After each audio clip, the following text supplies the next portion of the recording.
all these cryptocurrencies that are blowing up, and they're bringing on the same people that were touting these stocks. They come on and they still treat them with such reverence or respect. They're like, what do you think now? What are you doing? Are these stocks still a buy? Are these cryptos a buy? Oh, thank you very much for coming on and for being honest, and you're a great guest, and we really appreciate you coming on. And, they don't hold them accountable at all for everything they said blowing up, for everybody losing all their money or most of their money. They will eventually lose all their money, but these guys have just as much credibility somehow as they had when Bitcoin was at 60,000 as they do when it's back below 30,000, and they were touting all these stocks. Coinbase was supposed to be a blue chip stock, like the equivalent of an IBM or some other stock like that. There's nothing blue chip. There's no blue chips in crypto at all. All this stuff was highly risky. In fact, the thing about the ARK ETF, the point of an ETF is to diversify so you can get out of single stock risk, right? You don't want to have just one or two stocks because something might go wrong. So you want to diversify to eliminate that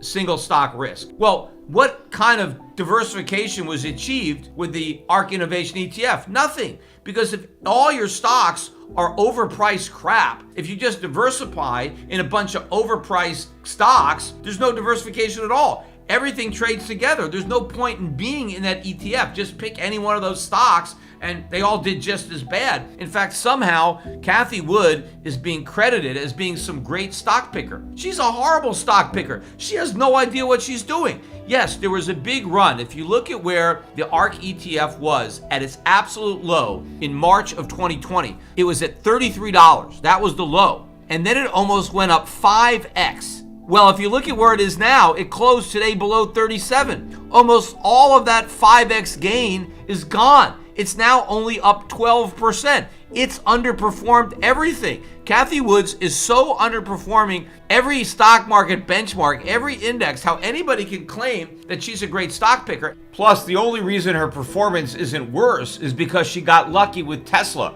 Because if you look at Tesla, it's by far her biggest holding. It's about 7% of the ETF.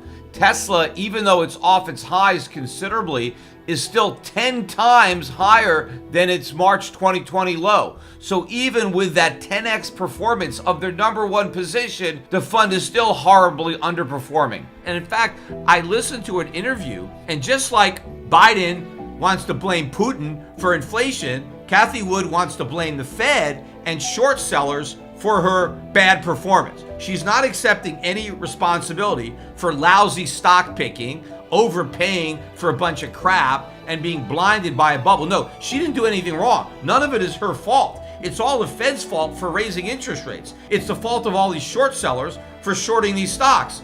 Well, why are they shorting these stocks? Because they're overvalued. That's why they're shorting them. You were just dumb enough to buy them because you didn't understand that. And she's mad that the Fed is raising rates. They barely raised them. Rates are not even 1%.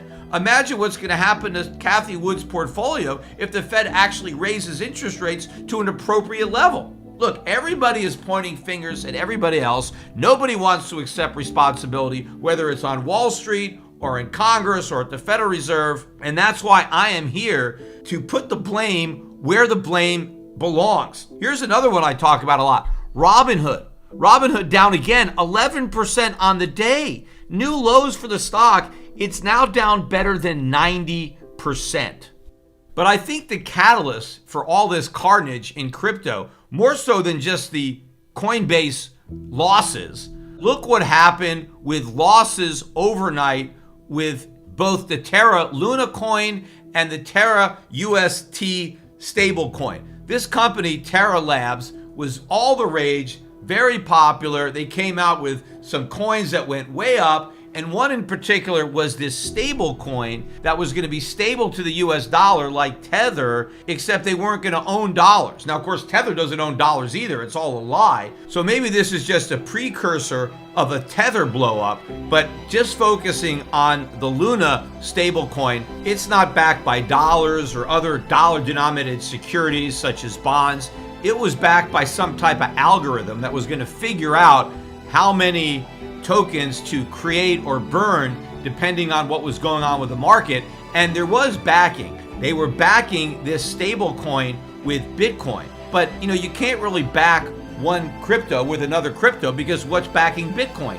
Nothing. And so the problem with having Bitcoin as your security is what happens if Bitcoin drops. And we're seeing what happens with Bitcoin dropping. It's a complete disaster. And when they first announced this, a lot of people were so excited in the crypto world because they were buying all this Bitcoin, and people were thinking, hey, this is showing that Bitcoin is the new gold because Bitcoin is going to be used as a reserve asset.